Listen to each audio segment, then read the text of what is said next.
ميدو بيجيب جوال، جول هدف اول لنادي الاتحاد السكندري.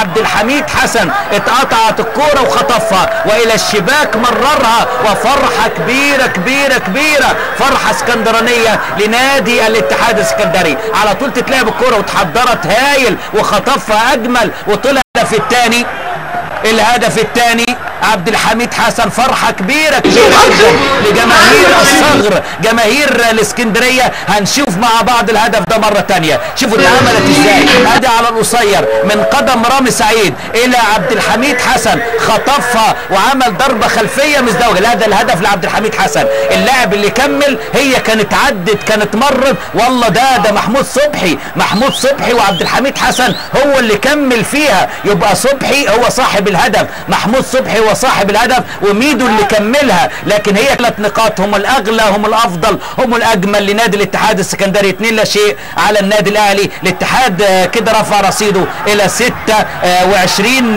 نقطه، الاهلي 63 نقطه. تحياتي معلق المباراه هشام فهمي. فاصل ثم الى استاد مصر. كابتن مدحت شلبي، كابتن استاذ الاساتذه الدكتور طه اسماعيل، كابتن وليد صلاح الدين، كابتن هيثم فاروق. الى اللقاء. مع خدمة نقل الأرقام من اتصالات، احتفظ برقمك